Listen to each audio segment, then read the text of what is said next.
ഇത് രാത്രികാലത്ത് നിങ്ങൾ മനസ്സിലാക്കണം. വീണുപോയ കൂടാരത്തെ പണിയുക. കാലം പറഞ്ഞ എനിക്ക് പണ്ടത്തെ പോലെ ബലം എനിക്ക് ഇന്നും ഉണ്ട്. വാഗ്ദത്തങ്ങൾ അത് നമ്മുടെ ആയുസ്സിനെ ബലപ്പെടുത്തും, നമ്മുടെ ആരോഗ്യത്തെ ബലപ്പെടുത്തും. ഞാനത് ഒന്നുകൂടെ ഓർമ്മപ്പെടുത്താം. വാഗ്ദത്തങ്ങൾ നമ്മൾ മുറുകെ പിടിക്കാമെങ്കിൽ അത് നമ്മുടെ ആയുസ്സിനെയും ആരോഗ്യത്തെ ബലപ്പെടുത്തും. അങ്ങനെ ബലപ്പെടുത്തിയ ചരിത്രത്തിൽ തെളിവുണ്ടോ? ഉണ്ട്.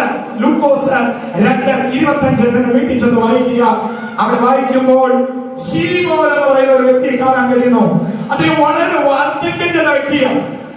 പക്ഷേ യേശു കർത്താവിനെ ആലയത്തിലേക്ക് കൊണ്ടുചെല്ലുമ്പോൾ അവന് ആത്മനിയോഗത്താൽ ആലയത്തിലേക്ക് വരികയാണ്. അവൻ വന്നിട്ട് യേശുവിനെ കൈകളിൽ വാങ്ങിയിട്ട് പറയുകയാണ്, ഇപ്പോഴാണ് അടിയന സമാധാനത്തോടെ നീ പറഞ്ഞിരിക്കുന്നു.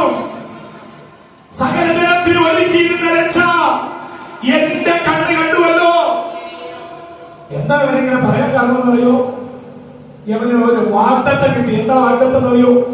ക്രിസ്തുവിനെ കാണും മുമ്പേ മരണം കാണുകയില്ല. അങ്ങനെയെങ്കിലും രാത്രികാലം മനസ്സിലാക്കണം. ആ ശീമോന്റെ ആയുസിന്റെ ബലം എന്ന് പറഞ്ഞ വാഗ്ദത്തം. നമ്മുടെ ശരീരത്തിൽ പക്ഷെ പ്രായത്തിന്റെ ബലഹീനത ഉണ്ടായിരിക്കാം. പക്ഷെ ദൈവകൃപ അത് നമ്മുടെ പ്രായം നോക്കിയല്ല നമ്മെ നടത്തുന്നത്. ദൈവകൃപ അത് നമ്മുടെ ശരീരത്തിന്റെ ആരോഗ്യം നോക്കിയല്ല നമ്മോട് ഇടപെടുന്നത്. ദൈവകൃപ നമ്മുടെ ബലഹീനത നോക്കി, ബലഹീനത നോക്കി. നിങ്ങളുടെ ജീവിതത്തിന്റെ ബലഹീനത എന്താണോ ആ ബലഹീനതയിൽ തികഞ്ഞിറങ്ങി വരുന്നതാണ് ദൈവത്തിന്റെ കൃപ. കൃപയ്ക്ക് വയസ്സാവൂല. നിങ്ങളുടെ ശരീരത്തിന് വയസ്സായിരിക്കാം, നിങ്ങളുടെ ദേഹത്തിന് ബലഹീനത ഉണ്ടായിരിക്കാം, നിങ്ങളുടെ ദേഹത്തിന് രോഗം ഉണ്ടായിരിക്കാം, നിങ്ങളുടെ ശരീരത്തിൽ ബലഹീനത ഉണ്ടായിരിക്കാം. പക്ഷേ ദൈവം നിങ്ങളിൽ നൽകിയിരിക്കുന്ന ദൈവശക്തി, ദൈവം നിങ്ങളിൽ പകർന്നിരിക്കുന്ന ആത്മകൃപ അത് വാർദ്ധക്യം ചെല്ലുന്നതല്ല. അത് നാൾതോറും നമ്മെ പുതുക്കുന്നതാണ്, നാൾതോറും നമ്മെ ശക്തിപ്പെടുത്തുന്നതാണ്.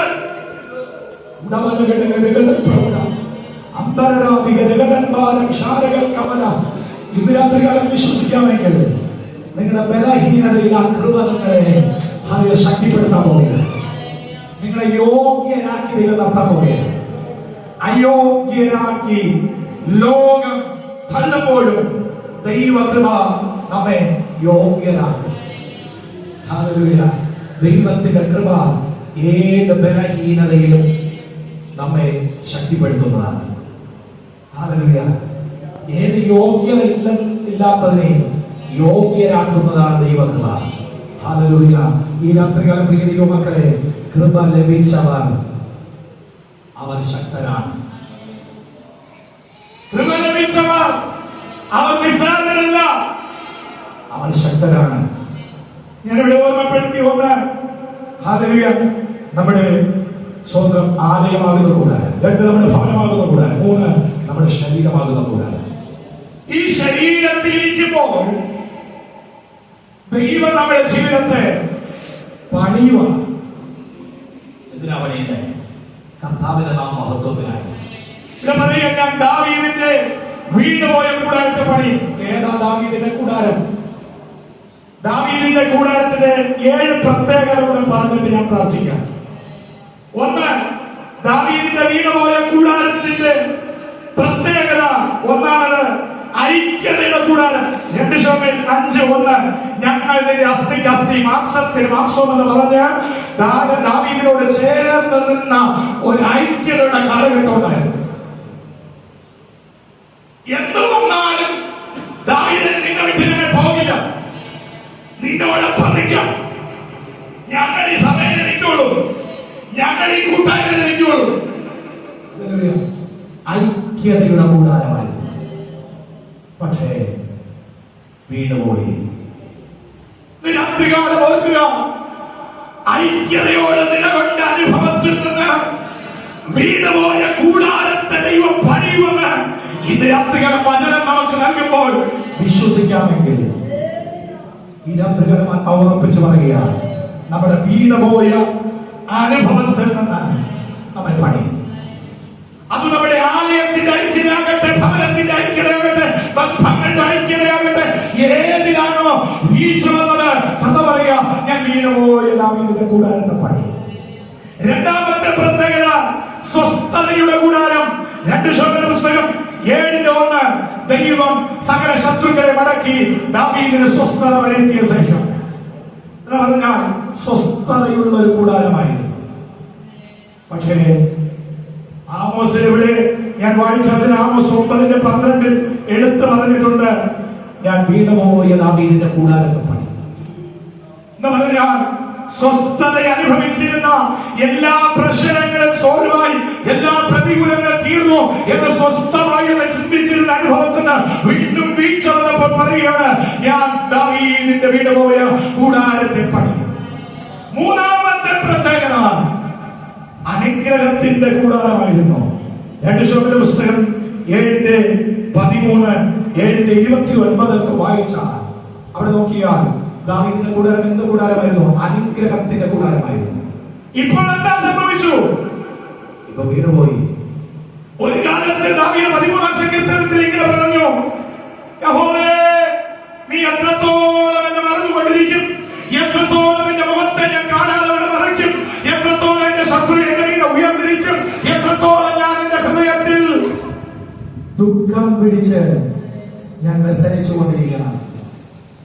എത്രത്തോളം എന്ന് പറഞ്ഞ ദാവീദ് 7:13, 2 ശമൂവേൽ 7:13 പറയുക, ഇത്രത്തോളം എന്നെ കൊണ്ടുവന്നിടുവാൻ ഞാനും എൻ കുടുംബവും എന്തുള്ളൂ, ഇത്രത്തോളം എന്നെ കൊണ്ടുവാൻ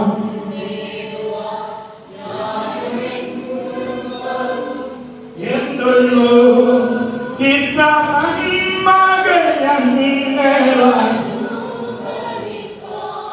എന്തുള്ളൂ യോഗ്യത,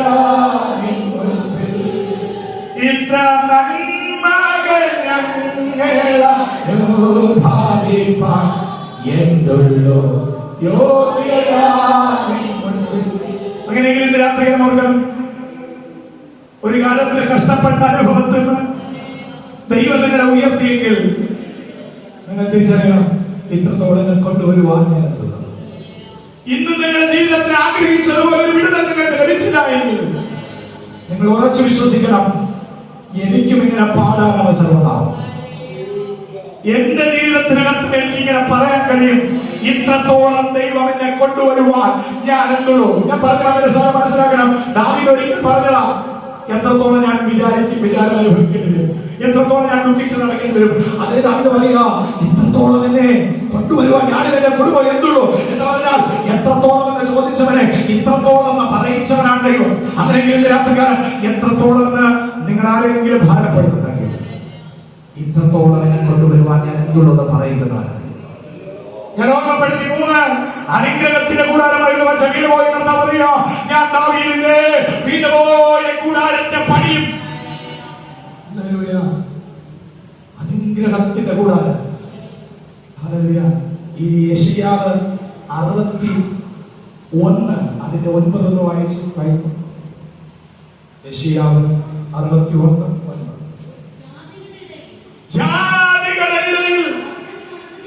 അവരുടെ സന്തതിയെയും വംശങ്ങളുടെ മധ്യേ അവരുടെ പ്രജയെയും അറിയും.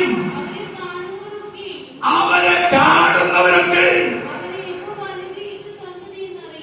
അവരെ യഹോവ അനുഗ്രഹിച്ച സന്തതി എന്നറിയും.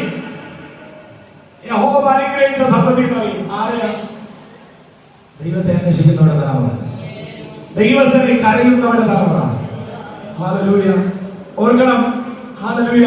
ദൈവത്തെ അന്വേഷിച്ച, ദൈവത്തിന് വേണ്ടി വില കൊടുത്ത ചില ഭക്തന്മാരെ ഞാൻ ഒറ്റ വാക്കിൽ ഓർമ്മപ്പെടുത്താം. ഈ സ്വന്തം ഹന്ന എന്ന് പറയുന്ന ഒരു സ്ത്രീയെ നമുക്ക് പരിചയമില്ലാത്തവരാരുമില്ല. ഹന്ന ദൈവസേനയിൽ ചെന്നിരുന്നത് കരഞ്ഞു. അവൾക്ക് ഒരു മകന് സ്വന്തം ഇന്നലെ നടുവിൽ ദൈവം കൊടുത്തു. നിങ്ങളുടെ സ്വന്തം പുസ്തകം 16:4 വായിച്ച ശമൂവേലിന്റെ വരവിങ്കൽ മൂപ്പന്മാർ വിറച്ചുകൊണ്ടതിനായി. എന്റെ ചോദ്യം, എന്താ ഈ മൂപ്പന്മാർ വിറയ്ക്കാൻ കാരണം? ശൗമേല, നിന്റെ മുമ്പിൽ എന്തിനാ ഈ മൂപ്പന്മാർ ഇത്രയും ഞെട്ടുന്നത്, ഇത്രയും വിറയ്ക്കുന്നതിന്റെ കാരണം എന്താ? നിന്നെക്കാളും പ്രായം കൂടിയവർ, ഈ പ്രായം കുറഞ്ഞ നിന്റെ മുമ്പിൽ ബഹുമാനത്തോടെ എഴുന്നേറ്റ് നിന്നെ സ്വീകരിപ്പാണ്ട പ്രത്യേകത എന്താ എന്ന് ചോദിച്ചാൽ അറിയ ശൗമേൽ എന്നോട് പറയും, എന്റെ അമ്മയുടെ കണ്ണീരാണ്, എന്റെ അമ്മയുടെ പ്രാർത്ഥനയാ, ദൈവസന്നിധിയിൽ അവരൊഴുക്കിയ കണ്ണീരിന്റെ മറുപടിയോ എനിക്ക് കിട്ടുന്ന മാന്യത. ദൈവസന്നിധിയിൽ കരയാനും പ്രാർത്ഥിക്കാനും തയ്യാറാണെന്നുണ്ടെങ്കിൽ നമ്മുടെ തലമുറ അനുഗ്രഹമാകും. കാണുന്നവരൊക്കെ എന്താ പറയും? യഹോവ അനുഗ്രഹിച്ച സന്തതി പറയപ്പെടണ്ടേ? നമ്മൾ ഓരോരുത്തരെ കുറിച്ച് പറയപ്പെടണ്ടേ? ഹല്ലേലൂയ. ആ പ്രാർത്ഥന മക്കളെ ഓർത്ത്, നിങ്ങളുടെ ജീവിതത്തെ ഓർത്ത് ദൈവസന്നിധിയിൽ കണ്ണീരൊഴുക്കണം, പ്രാർത്ഥിക്കണം. ആ പ്രാർത്ഥന വെറുതെ പോവില്ല. ഈ രാത്രികാലം അതെ സ്വന്തം കീബോർഡ് വായിച്ചു കൊടുക്കുന്ന സ്വന്തം ഓർക്കണം, ഒരിക്കലും വെറുതെ പോകും. ആ പ്രാർത്ഥന മഹത്വമാണ്. ഹല്ലേലൂയ. ദൈവനാമത്തിന്റെ മഹത്വമാണ്. ഇവിടെ ഇരിക്കുന്ന ഓരോരുത്തരെയും ദൈവം അനുഗ്രഹിക്കും. ഈ രാത്രികാലം മനസ്സിലാക്കണം. ഈ പുതിയ നിയമത്തിൽ കൂടെ ഒരു വ്യക്തിയെ ചൂണ്ടി പറയാം. ശിമോൻ എന്നാണ് അദ്ദേഹത്തിന്റെ പേര്, കുറേനക്കാരൻ. ഈ സ്തോത്രം, ഒരു ദിവസം രാത്രിയായിട്ട് അച്ഛനെ കാണാനില്ല. മക്കൾ കാത്തിരുന്നു. ഇപ്പൊ വരും, പക്ഷേ വന്നില്ല, വൈകി വന്നു. വരുമ്പോൾ ആ ശരീരത്തിലേക്ക് മക്കളും ഭാര്യയും നോക്കി, എന്തു പറ്റി? ഈ ശരീരമൊക്കെ സ്തോത്രം രക്തം പുരണ്ടിരിക്കുന്നു, എന്താ പ്രശ്നം? ഉടനെ ശിമോൻ പറഞ്ഞു, എനിക്കൊരു പ്രശ്നമില്ല, പേടിക്കണ്ട. പിന്നെ ഈ രക്തം പറഞ്ഞു, എനിക്കിന്ന് ജീവിതത്തിൽ ഒരു ഭാഗ്യം കിട്ടി. എന്താ ഭാഗ്യം? ലോകരക്ഷിതാവിന്റെ കുരിശൊന്ന് താങ്ങി വിടുക, എന്റെ ചുമൽ ആ കുരിശിലേക്കൊന്ന് ചേർത്ത് വയ്ക്കുവാൻ എനിക്ക് ഭാഗ്യം കിട്ടി. പിന്നെ ഈ ശരീരത്തിൽ വീണിരിക്കുന്ന അടിത്തിമേറും അടിപ്പിണരും, അതാ ലോകരക്ഷിതാവ് അടിയേൽക്കുമ്പോൾ അതിന്റെ ചാപ്പയുടെ ഒരറ്റം എന്റെ ശരീരത്തിൽ കൊണ്ടു. ഇതിന് ദൈവം നിങ്ങളെ അനുഗ്രഹിക്കും. മക്കളെ, നിങ്ങളിത് ഭാരപ്പെടുന്ന ഞാൻ എന്ന ചുമൽ കൊടുത്തത് നിങ്ങൾക്ക് നാളെ അനുഗ്രഹമായി തീരും. അതാണ് ക്രിസ്തുവിൽ പ്രസിദ്ധനായ റൂഫാസ് അലക്സാണ്ടർ എന്ന് പറഞ്ഞാൽ അപ്പൻ ചുമൽ കൊടുത്തപ്പോൾ തലമുറ അനുഗ്രഹിക്കപ്പെട്ടു. ദൈവസന്നിധിയിൽ നമ്മൾ എന്ത് ചെയ്യുന്നോ അതിന്റെ പ്രതിഫലം നമുക്ക് ലഭിക്കും. ഞാൻ ചർച്ചിലൊക്കെ ശുശ്രൂഷയ്ക്ക് പോകുന്ന കൂട്ടത്തിലായതുകൊണ്ട് സ്വന്തം പലരെയും എനിക്കറിയാം. സ്വന്തം എന്റെ സഭയിൽ ഉൾപ്പെടെ എനിക്കറിയാം. സ്വന്തം ഈ 100 രൂപ കാണിക്കുക, 100 രൂപ ശമ്പളം കിട്ടിയിരുന്നപ്പോൾ 10 രൂപ കാണിക്കേണ്ടി വരും. ഇപ്പോ 1000 രൂപ ശമ്പളം കിട്ടിയാലും 10 രൂപയുള്ളൂ. പിന്നെ ഞാൻ ഈ പൊതു ശുശ്രൂഷയ്ക്കൊക്കെ പോകുന്നത് കൊണ്ട് സഭയുടെ വരുമാനം നോക്കിയൊന്നുമല്ല. ദൈവം എന്നെ വിളിച്ചു, ദൈവം എന്നെ നടന്നു. പക്ഷേ വചനം പറയുന്നത് നിങ്ങളുടെ ഇടയിൽ അധ്വാനിക്കുന്നവർ ഇറങ്ങിക്കൊണ്ട് വേറെ ചെയ്യാൻ പാടില്ല. ഇവിടെ എനിക്ക് ഇതൊക്കെ കണ്ടപ്പോൾ ഭയങ്കര ഇഷ്ടം തോന്നി. ഞാൻ മറ്റു സമയത്ത് കാണാത്തൊരു കാര്യങ്ങളൊക്കെ കണ്ടത്. ആദ്യം ദശാംശത്തിനൊന്ന് സ്തോത്രം കാഴ്ചയ്ക്കൊന്ന് വൈദ്യുതി ബിൽ സ്തോത്രം കാഴ്ച. വളരെ നല്ല കാര്യമാണ് സ്തോത്രം. ഇതിനൊക്കെ ഓർത്ത് വിചാരിക്കുകയും കൈതാങ്ങുകയും ചെയ്യുന്നവരെ ദൈവം അനുഗ്രഹിക്കും. വെറുതെ പറയരുത്. ഞങ്ങളുടെ ചർച്ചിലെ അനുഭവം സ്തോത്രം. ഈ സ്തോത്രം അന്നൊന്നും ഒന്നുപോലെ ചെയ്യുന്നവരുടെ ജീവിതത്തിനകത്ത് വലിയ മാറ്റങ്ങളൊന്നുമില്ല. പക്ഷെ സ്തോത്രം ഇല്ലാത്തവരാണ് ഏറ്റവും അധികം ചെയ്തിട്ടുള്ളത്. പക്ഷെ ഇന്ന് ദൈവം അവരെ മാനിച്ചു. ഒത്തിരി അനുഗ്രഹങ്ങളുണ്ട്. ഞാനെപ്പോഴും അതുകൊണ്ട് ചർച്ചയിൽ പ്രാർത്ഥിക്കുന്ന ഒരു പ്രാർത്ഥനയാണ് സ്തോത്രം. എല്ലാവരും സ്തോത്രം, ഞാൻ സഭയില് സ്തോത്രം പലരും പ്രാർത്ഥിച്ചു തുടങ്ങി, ദൈവമേ സമ്പന്നന്മാരെ കൊണ്ടുവരണം, ഉന്നതന്മാരെ കൊണ്ടുവരണം. ഞാൻ പറഞ്ഞു, നിങ്ങൾ അങ്ങനെ പ്രാർത്ഥിക്കരുത്. നിങ്ങൾ പ്രാർത്ഥിക്കണം, ഇല്ലാത്തവരെ കൊണ്ടുവരണമേ, കടക്കാരെ കൊണ്ടുവരണമേ, ജോലിയില്ലാത്തവരെ കൊണ്ടുവരണമേ, ബാധിക്കപ്പെട്ടവരെ കൊണ്ടുവരണമേ. സ്തോത്രം. എന്താ കാരണം അറിയൂ? എനിക്ക് കിട്ടിയ ഇൻസ്പിറേഷൻ എന്ന് പറയുന്നത് ദാവീദിന്റെ ജീവിതത്തിലാണ്. ദാവീദ് തന്റെ അടുക്കൽ വന്നവർ ആരൊക്കെന്നറിയോ? കടമുള്ളവർ, ഞെരുക്കമുള്ളവർ, സന്തുഷ്ടിയില്ലാത്തവർ, അല്ലേ? സ്വതന്ത്രം. അങ്ങനെയുള്ളവരാണ് ദാവീദിനോടൊപ്പം ചേർന്നത്. ഇനി ശൗലിന്റെ അടുക്കൽ ചേർന്നത് ആരെന്നറിയോ? ശൗലിന്റെ അടുക്കൽ ചേർന്നത് ആരെന്നറിയോ? ഏതൊരു വീരനെയോ ശൂരനെയോ കണ്ടാൽ ശൗൽ തന്റെ പക്ഷത്ത് ചേർന്നുകൊണ്ട്. നിങ്ങൾ 2 ശമൂവേൽ 3 പഠിച്ചാൽ അവരെ കാണുവാൻ കഴിയുന്നു. ശൗൽ ഗ്രഹത്തിന്റെ ശക്തി ക്ഷയിച്ചും ദാവീദ് ഗ്രഹത്തിന്റെ ശക്തി വർദ്ധിച്ചുമാണ്. തിരിച്ചല്ലേ ആകട്ടെ? വീരന്മാരെ കൂടെ കൂട്ടി ആരാ? ശൗലല്ലേ? അപ്പൊ ശൗലല്ലേ കരുത്തുള്ളവരാകേണ്ടത്. പക്ഷെ ദാവീദായിട്ട് കരുത്താകരുത്. എന്താ കാരണം അറിയോ? അഭിഷേകം ഉള്ളവന്റെ കൂടെ, ആത്മാവുള്ളവന്റെ കൂടെ കൂടിയപ്പോ ഒന്നുമില്ലാത്തവനും അനുഗ്രഹമായി. എന്നാൽ ആത്മാവ് നഷ്ടപ്പെട്ടവന്റെ കൂടെ എത്ര വീരം ചേർന്നാലും ഒരു ഗുണം.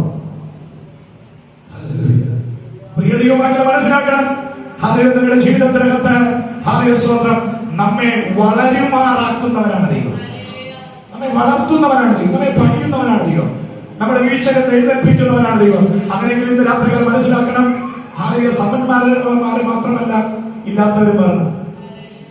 പക്ഷെ അവരോട് സ്വതന്ത്രമറിയാം. അവരാദ്യം കാണിക്കുന്ന സ്നേഹം അവസാനം വരെ കാണിക്കണം. ചിലരാദ്യം സ്വതന്ത്രം ഒന്നുമില്ലായ്മയിൽ ചെയ്യാൻ തയ്യാറാണ്. ഞാൻ നേരത്തെ പറഞ്ഞ വ്യക്തി സ്വതന്ത്രം ഒന്നുമില്ലാതിരുന്നപ്പോ സ്വതന്ത്രം കടം മറിച്ചാണെങ്കിലും ചെയ്യും സ്വതന്ത്രം. പിന്നെ ജോലിയൊക്കെ ആയി, വീടായി, കാറായി, എല്ലാം ആയപ്പോ സ്വതന്ത്രം എനിക്കങ്ങനെ പറഞ്ഞു ദൈവമേ ശരിക്കാൻ 10 രൂപയായിട്ട് കാണിക്കണം. മനസ്സിലായില്ലേ? അപ്പൊ ദൈവം ചെയ്യുന്ന ഉപകാരങ്ങൾക്കൊത്തവണ്ണം ദൈവത്തെ മഹത്വപ്പെടുത്തട്ടെ. സ്വതന്ത്രം. ഇത് നിങ്ങളുടെ അനുഗ്രഹത്തിന് വേണ്ടി മാത്രമേ ഞാനത് ഉദ്ദേശിക്കുന്നുള്ളൂ. ഒരിക്കലും നിങ്ങൾ ആരെയും കമ്പൽ ചെയ്യാൻ നിർബന്ധത്തോടെ അരുത്. സ്വന്തം സന്തോഷത്തോടെ കൊടുക്കുന്നവനെ ദൈവം സമൃദ്ധമായി അനുഗ്രഹിക്കും. നിശ്ചയമായിട്ട് സന്തോഷമായ കാര്യങ്ങൾ ചെയ്യുന്നവരെ ഓർത്ത് ദൈവത്തെ സ്തുതിക്കുന്നു. ദൈവം നിങ്ങൾ അനുഗ്രഹിക്കുന്നതിനൊത്തവണ്ണം ദൈവത്തെ സ്നേഹിക്കുക. നിങ്ങളുടെ നന്മകളുടെ എല്ലാ ഓഹരി ദൈവസന്നിധി ആദ്യ സ്നേഹം അവസാനത്തോളം. ഇനി ഇല്ലാന്ന് പറഞ്ഞ പള്ളിയിൽ വരാതെ ഇരിക്കരുത്. ഒന്നും കൊടുക്കാനില്ലാത്തതുകൊണ്ട് ഇന്നാൾ വന്ന ഭാഷ ഇങ്ങനെ പ്രസംഗിച്ചു, അതുകൊണ്ട് പിന്നെ എന്ത് വിചാരിക്കും എന്നൊന്നും വിചാരിക്കും. ഇല്ലെങ്കിലും പള്ളി വരാൻ കിട്ടുമ്പോൾ അതുകൊണ്ട് ചേർത്ത് ചെയ്താൽ മതി. ഹല്ലേലൂയ. ദൈവത്തെ ധനം കൊണ്ടും നിങ്ങൾ സദൃശവാക്യം 3-ന്റെ 5, 6, 7 വാക്യങ്ങൾ 8 വാക്യങ്ങൾ വായിച്ചാൽ അത് കാണുവാൻ കഴിയുന്നു. സ്വന്തം വിവേകത്തിൽ ഊന്നരുത്, എല്ലാ വഴികളിലും അവിടെ തന്നെ നിലച്ചുകൊള്ളുക. അവിടെ താഴ്ത്തു വരുമ്പോൾ യഹോവയെ ധനം കൊണ്ടും എല്ലാവരും ആദ്യമനം കൊണ്ട് ബഹുമാനിക്കുക. സ്വന്തം അങ്ങനെ നിന്റെ കളപ്പുരങ്ങൾ സമൃദ്ധിയായി നിറയും. സ്വന്തം ദൈവവാചനം. ഞാൻ പറഞ്ഞു മനസ്സിലാക്കാം. ദൈവത്താൽ അനുഗ്രഹിക്കപ്പെടാം. അപ്പോ ദൈവത്താൽ അനുഗ്രഹിക്കപ്പെട്ടിരുന്ന ദാവീദിന്റെ ജീവിതത്തിൽ വീഴ്ച വന്നപ്പോൾ ദൈവം പറയാ, ഞാൻ വീടുപോയ ദാവീദിന്റെ കൂടാരത്തെ പണിയും. അടുത്ത 4 ജയത്തിന്റെ കൂടാരം. 2 ശമൂവേൽ 8-ന്റെ 6, 13 വാക്യങ്ങൾ വായിച്ചാൽ അവിടെ കാണുവാൻ കഴിയുന്നു. ദാവീദ് ചെന്നെടുത്തൊക്കെ ദൈവം അവന് ജയം കൊടുത്തു എന്ന് പറഞ്ഞു കഴിഞ്ഞാൽ ചിലർ പറയാണ്ട് ഞാൻ മുമ്പ് എന്ത് ചെയ്താലും അതിനൊരു ജയമായിരുന്നു. പക്ഷെ ഇന്ന് രാത്രികാലം പരിശുദ്ധാത്മാവ് നമുക്ക് മുന്നറിയിപ്പ് തരികയാണ്. വീണ്ടുപോയ കൂടാരത്തെ വീണ്ടും പണി. നീ പരാജയപ്പെട്ടു പോകാനല്ല ദൈവം ആഗ്രഹിക്കുന്നു. ഈ കുഞ്ഞുങ്ങൾ ചിലപ്പോ പറയാറുണ്ട്, ഞാൻ കൊച്ചിലെ നല്ലവണ്ണം പഠിച്ചിരുന്നു, നല്ലവണ്ണം സ്വന്തം ജയിച്ചിരുന്നു, ഇപ്പൊ തോൽവി. ഈ രാത്രികാലം ഓർക്കണം, തോൽക്കാൻ വേണ്ടിയിട്ടല്ല ദൈവം നമ്മെ വിളിച്ചത്. ദൈവം നമ്മെ അഭിഷേകം ചെയ്ത് ജയിക്കാൻ. അതിനെങ്കിൽ ഇത് രാത്രികാലം വീണുപോയ ദാവീദിന്റെ കൂടാരത്തെ പണിയുമെന്ന് പറയുന്ന കർത്താവ് നമ്മുടെ ജീവിതത്തിന്റെ തോൽവികളിൽ നിന്ന് നമ്മെ ജയാളിയാക്കും. നിങ്ങൾ സങ്കീർത്തന പുസ്തകം 118-15 വായിച്ചാൽ ഇവിടെ കാണാൻ കഴിയുന്നു. ഉല്ലാസത്തിന്റെയും ജയത്തിന്റെയും ഘോഷം നീതിമാന്മാരുടെ കൂടാരത്തിൽ ഉണ്ട്. അങ്ങനെ ജയത്തിന്റെ കൂടാരമാകേണ്ടതാണ്. നമ്മുടെ ഭവനം ജയത്തിന്റെ കൂടാരമായി നിൽക്കേണ്ടതാണ്. 5 സഹായത്തിന്റെ കൂടാരം. നിങ്ങൾ 1 ശമൂവേൽ 23-ന്റെ 1 മുതൽ 5 വരെ വായിച്ചാൽ അവിടെ കാണാൻ കഴിയുന്നു. കെയീനെ രക്ഷിക്കുവാൻ ഇറങ്ങിച്ചെല്ലുന്ന ആ ദാവീദ് എന്ന് പറഞ്ഞാൽ, ദാവീദ് ആരെന്ത് കഷ്ടം എന്ന് പറഞ്ഞാലും അവനെ സഹായിക്കാൻ ഇറങ്ങുമായിരുന്നു. ചിലർ പറയാറുണ്ട്, ഞാൻ മുമ്പ് പലരെ സഹായിച്ചിരുന്നു, ഇപ്പൊ ഒന്നും സഹായിക്കാനില്ല വാസ്. ഇപ്പൊ ആരെങ്കിലും ഒന്നും കൊടുക്കാനില്ല, ഒന്നും ചെലവിടുവാനില്ല. മുമ്പൊക്കെ എന്തെങ്കിലുമൊക്കെ ചെയ്തു, ഇപ്പൊ ഒന്നും ചെയ്യാൻ പാടുന്നില്ല, പറ്റുന്നില്ല. ഇന്ന് രാത്രികാലം പ്രിയ ദൈവമക്കളെ, സഹായത്തിന്റെ കൂടാരമായിരുന്ന ദാവീദിന്റെ കൂടാരം വീണു പോയപ്പോൾ ദൈവം പറയുക, ഞാൻ വീണു പോയ ദാവീദിന്റെ കൂടാരത്തെ പണിയും എന്ന് പറഞ്ഞാൽ ഇനിയും നിനക്ക് സഹായം ചെയ്യുവാൻ, ഇനിയും നിനക്ക് ദൈവത്തിന് വേണ്ടി ഹല്ലേലൂയ പ്രവർത്തിക്കുവാൻ ദൈവം നിന്നെ സഹായിക്കും.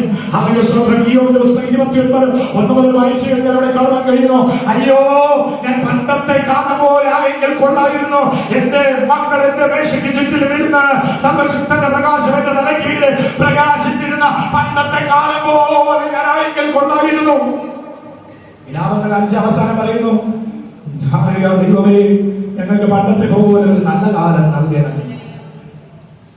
കർത്താവ് ഇങ്ങനെ ജീവിതത്തിൽ നൽകിയ പണ്ടത്തെ കാലം പോലെയല്ല, പണ്ടത്തതിൽ ശ്രേഷ്ഠമായ കാലം. അങ്ങനെയെങ്കിൽ രാത്രികാലത്തിന്റെ ജീവിതത്തിനകത്ത് വീണുപോയി എന്ന് ചിന്തിക്കുന്ന ആ അനുഭവങ്ങൾ ദൈവം വീണ്ടും നിങ്ങൾ സ്ഥാപിക്കുവാൻ മതിയായ ദൈവമാണ്. 6ാമത്തെ കൂടാരം ദൈവാശ്രയത്തിന്റെ കൂടാരം.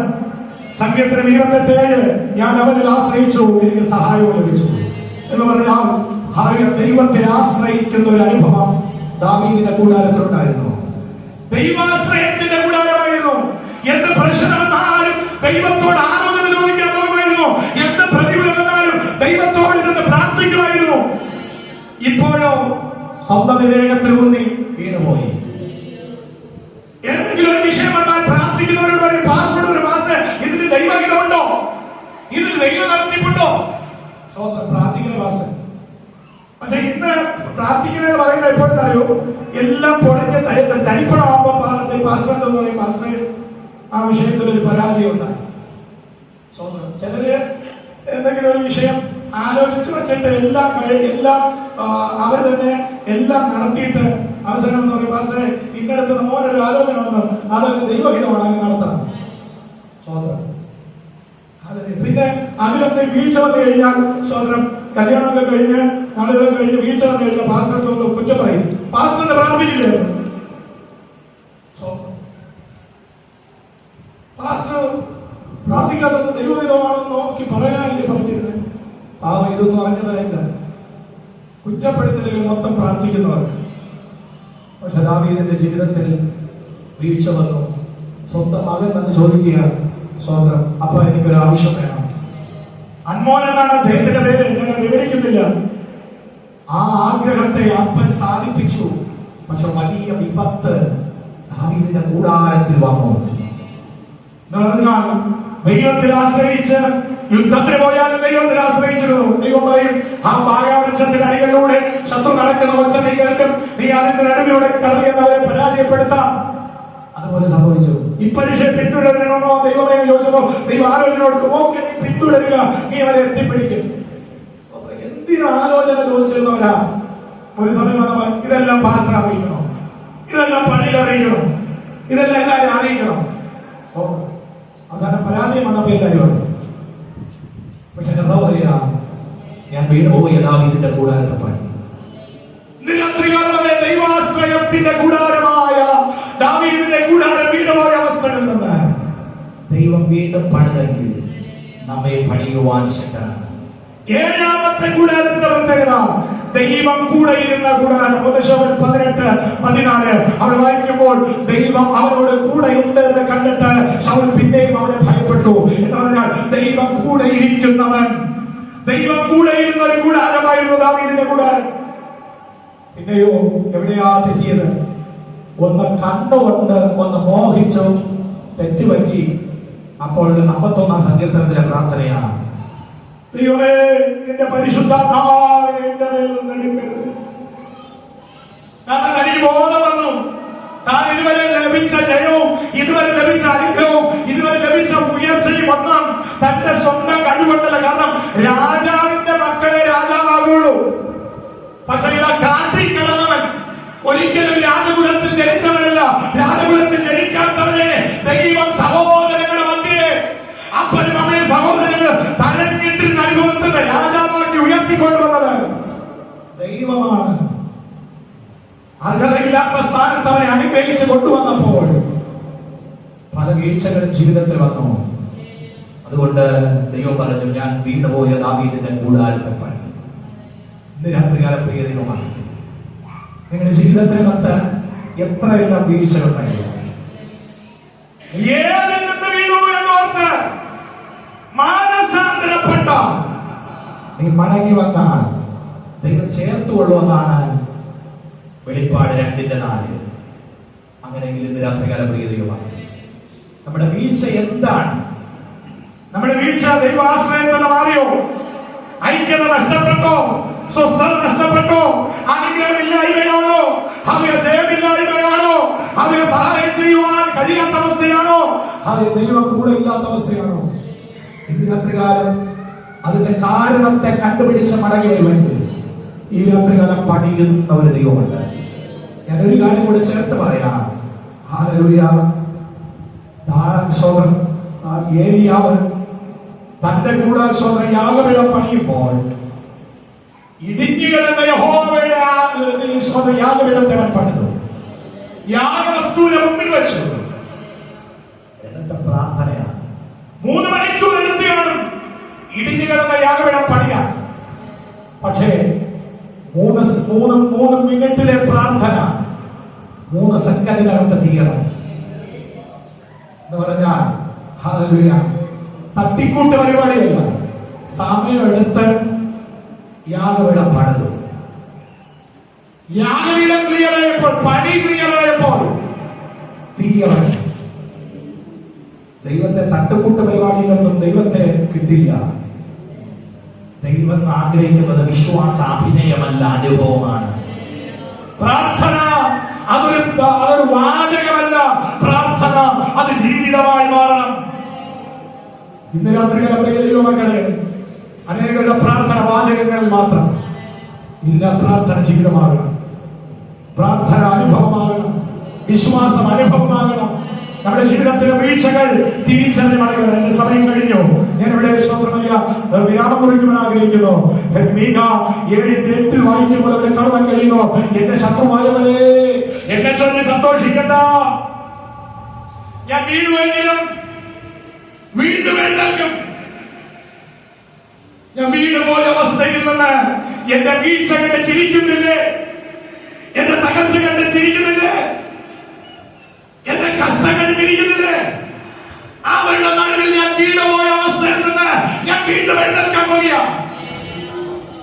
ദൈവം എന്റെ പ്രാർത്ഥന കേൾക്കാൻ പോവുക. ഇന്ന് രാത്രികാലം വിശ്വസിക്കാമോ? ദൈവം നിങ്ങളുടെ പ്രാർത്ഥന കേൾക്കും. ദാനിയേൽ 9:26 കഷ്ടകാലങ്ങളിൽ നിന്ന് ദൈവം പണിയും. എങ്ങനെ പണിയും? നെഹമ്യാവ് 2:17-18 നിന്നയിൽ നിന്ന് പണിയും. എങ്ങനെ പണിയും? യിരെമ്യാവ് 18:4 ചീത്തയായി പോയതിൽ നിന്ന് പണിയും. എങ്ങനെ പണിയും? എസ്കേൽ 36:10 ശൂന്യതകളിൽ നിന്ന് പണിയും. എങ്ങനെ പണിയും? നെഹമ്യാവ് 6:15-16 സ്വത്രഭാഗലിക ശത്രുവിന്റെ മുമ്പിൽ പണിയും.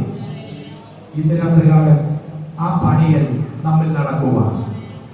ഈ രാത്രികാലം ഒന്ന് ഏൽപ്പിച്ചു കൊടുക്കാമോ? ഇന്ന് രാത്രികാലം പരിശുദ്ധാത്മാവ ദൈവം നമ്മെ പണിയുക. ഈ രാത്രികാലം ആഗ്രഹിക്കണം. ഒരുമിച്ച് ദൈവസന്നിധിയിൽ ഒന്ന് എഴുന്നേറ്റ് നിൽക്കാം. കർത്താവിന്റെ മുമ്പിൽ ഒന്ന് ഏൽപ്പിച്ചു കൊടുക്കുക.